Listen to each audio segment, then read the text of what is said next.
देश में कोरोना के मामले तेजी से बढ़ रहे हैं। गुरुवार को 24 घंटे के दौरान इस मामले कोरोना के सर्वाधिक 22,854 मामले सामने आए। वहीं पिछले कुछ हफ्तों से पंजाब और महाराष्ट्र में कोरोना के मामले लगातार बढ़ रहे हैं।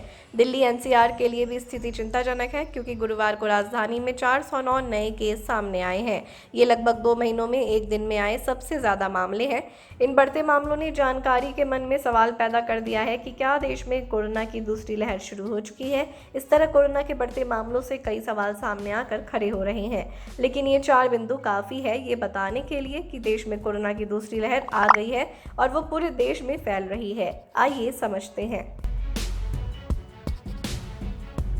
देशव्यापी नए संक्रमण के मामले। नए कोरोना मामले के साथ दिन का औसत महामारी की पहली लहर के खत्म होने के बाद 67% तक बढ़ गया है। 11 फरवरी तक देश में कोरोना के दैनिक मामले 11,000 के करीब आते थे, लेकिन बुधवार को खत्म हुए हफ्ते में कोरोना के दैनिक मामले 18,371 आए।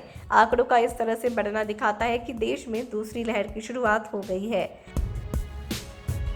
इन राज्यों में मामले राष्ट्रीय औसत से दोगुनी तेजी से बढ़ रहे हैं। पंजाब में 7 दिवसीय औसत पहले के मुकाबले बढ़ गए हैं।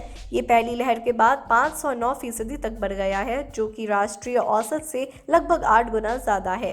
किसान आंदोलन का केंद्र रहे पंजाब में 27 जनवरी वाले हफ्ते के अंत तक कोरोना के 181 दैनिक मामले आते थे, लेकिन फरवरी के पहले हफ्ते से मामले धीरे धीरे बढ़ते जा रहे हैं, जिसके बाद अचानक से मामलों का 7 दिवसीय औसत बढ़ गया है। पंजाब के बाद महाराष्ट्र दूसरे नंबर पर है, जहां कोरोना के मामले तेजी से बढ़ रहे हैं। 11 फरवरी के बाद से महाराष्ट्र में 331% तक मामलों में बढ़ोतरी हुई है। महाराष्ट्र में औसतन दैनिक मामले 2415 से बढ़कर 10,410 हो गए।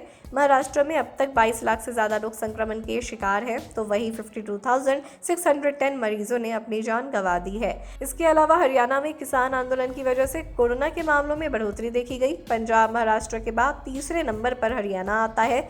इस राज्य में 7 दिवसीय औसत 302% तक बढ़ गया है। इसके अलावा मध्य प्रदेश और दिल्ली में कोरोना के मामले बढ़ रहे हैं।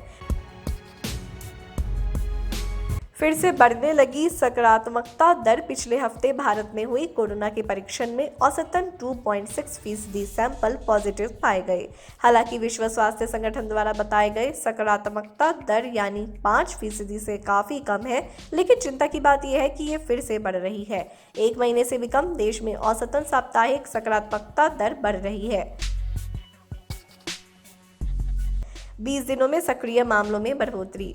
देश में सक्रिय मामले बढ़ रहे हैं और ये चिंता की बात है। कोरोना के दैनिक संक्रमित मामलों में से ठीक हुए मामलों को घटाकर जो मामले सामने आते हैं वो सक्रिय मामलों को दर्शाते हैं। इससे हमें ये पता चलता है कि देश में इन लोगों में मौजूदा समय में कोरोना वायरस संक्रमण है। सक्रिय मामलों में तेजी से और गिरावट पर निगरानी करना महत्वपूर्ण है, क्योंकि ये वायरस के वास्तविक संक्रमण को बताता है। कोरोना वायरस और वैक्सीन से जुड़ी ऐसी तमाम खबरों को पाने के लिए बने रहें हमारे चैनल के साथ।